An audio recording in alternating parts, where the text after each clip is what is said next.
Tiger Rising. Chapter 9. His father woke him up at 5:30 the next morning.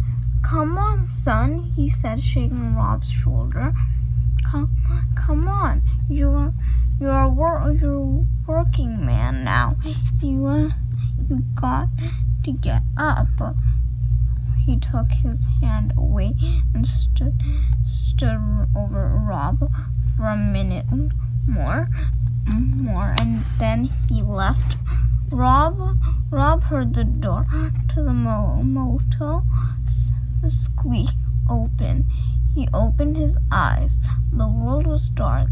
The only light that kept from falling Kentucky Star. Rob turned over in bed and pulled back the curtain and looked out the window. The sign. It was like having his own personal shooting star, but he didn't even make a wish on it. He was afraid of if he started wishing, he might not be able to stop. In this suitcase are not of thoughts. He were also not wishes. He kept the lid closed of them too. Rob leaned on his elbow and started at the star. And listened to the rain gently drumming its fingers on the roof. There was warm, glowing kind of feeling in his stomach, a feeling that he wasn't used to it. It took him a minute to name it, the tiger. The tiger was out there. He got out of the bed and put on shorts and a t-shirt. "Still hot," his father said, when Rob stepped out the door. "And still raining." "Oh," said Rob, rubbing his eyes. "Yes, sir. If it did not stop soon, the whole state aren't going to be nothing but one big swamp." "The rain don't bother me," Rob muttered.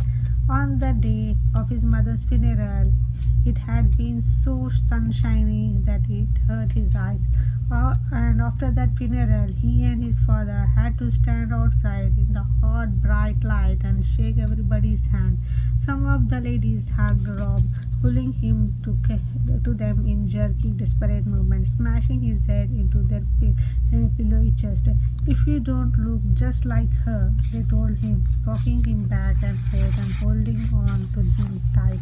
Or they said, "You got your mama's hair, that cobwebby blonde," and they ran their fingers through his hair and patted his head like he was a dog. At every time, Rob's father extended his hand to somebody else, Rob saw the ripped place in his suit where it had split open, where when he slapped Rob, "Do not cry, do not cry."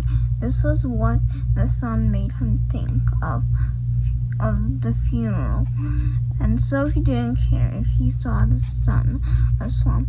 His father stood up and went back into the motel room and got himself a cup of coffee and curled into the air. Rob saw the ripped place in his suit where it had split open when he slapped Rob to make him stop crying, and it reminded Rob again, "Do not cry, do not cry." This was what the sun made him think of. What the sun made him think of, the funeral, and so he didn't care if he saw the sun again. He didn't care if the whole state did turn into a swamp. His father stood up and went back into the motel room and got himself a cup of coffee and brought it back outside. The steam rose off of it and curled into the air. Now that I'm a working man," Rob said shyly. "Could I drink some coffee?" His father smiled at him. "Well," he said, I guess that'd be all right. Rob went inside and poured himself a mug of coffee and brought it back outside and sat down next to his father and sipped it slowly. It tasted hot and dark and bitter. He liked it. All right, his father said. After about 10 minutes, it's time to get to work. He stood up. It wasn't even 6 o'clock, and they walked together alongside the back of the motel, the maintenance shed. His father started to whistle, mining for gold. It was a sad song.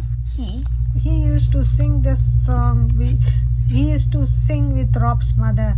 Her high, sweet voice had gone swooping over his father's deep one, like a small bird flying over the solid world.